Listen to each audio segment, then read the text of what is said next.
وایي چې دې وخت کې د کربلا حالاتو نه ځان خبر کړئ.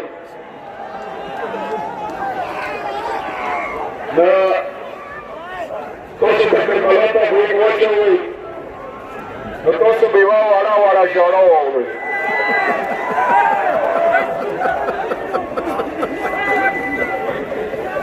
دا وړه ژړا د وړې بي سکینه ده. ورونو تاسو به د محرم ډېرو مؤمنانو دا روژې ساتلې وي. تاسو به اندازه اخیستې وي چې بیا په چندینه وخت ماښام پورې تاسو به څومره تکې شوي وئ. خو نن د هغو وړو بیبیانو هغو وړو ماشومانو نن درېیمه ورځ دلته اوبه په باندې چې نن نیمې ورځې نه وروسته د شاه د علیزار رنګ ډېر تغییر شوی و.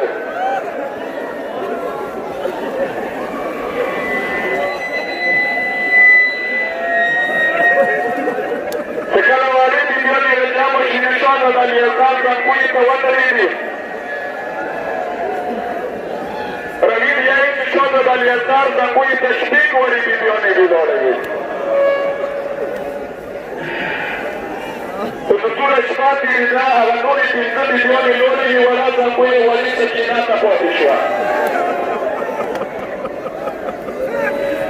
سکینه چې کله ورور ولې بیبي سکینه چې کله ورور ته سترګې وغړولې چې رڼاګې ډېر تغییر دی نو ورته ویله چې وروره خفه کېږه ما سبا به زه کاکا ته وایم چې تا ته اوبه راوړي.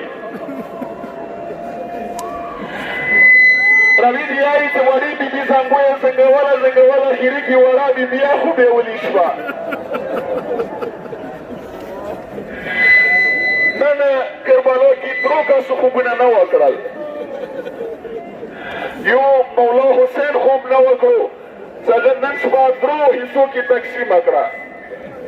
یوه حصه یې خپلې خلخوانۍ سره تېره کړه، یوه حصه یې خپلو اصحابو سره تېره کړه او یوه حصه یې د خدای عبادت کې تېره کړه. بله عباس سلمدار خوب نه وکړو، هغه نن ټوله شپه خیمونې پره کوله. بلې مشرې بیبي خوب نه وکړو، هغې ټوله شپه د قرآن تلاوت کولو. اوس کله به ورو ورو په نږدې کېدو شوه بیبیانې ټولې جمع شوې. مشرې بیبي ته راغلې او ته ګل بیبي داسې معلومېږي چې نن کربلا کې د مو اخیر اذان دی. د بابا ته وایه چې نن د اخري اذان شاه د علي اکبر وکړي.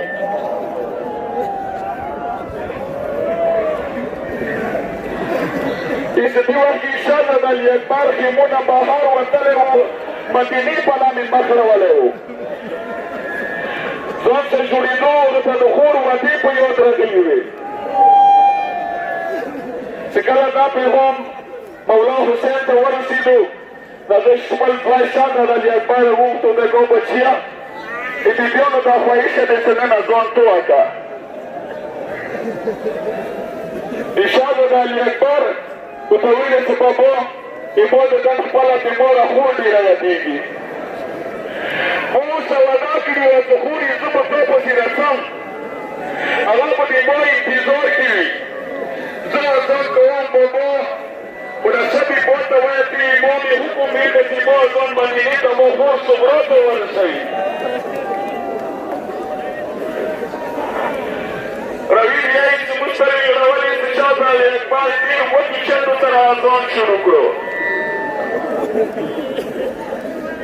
چې کله اذان شروع شي چې اسمان کې ملایکې وجوړېدې، بیبیانو خیمو کې شور شو، چې وړې زنګونې دي وړه بیبي دې وختې خوب نه ویښه شوه، وړه سینه یې ویله.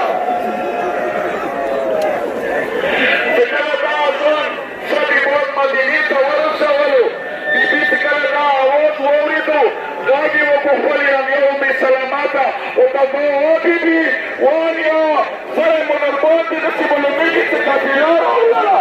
ورته بیبي تا څه په پوهه شي؟ ورته انیا ما د شاه د علي اکبر خپل ورور اذان واورېدو.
جوړېدلي سترګو سره حاجات ونیسئ.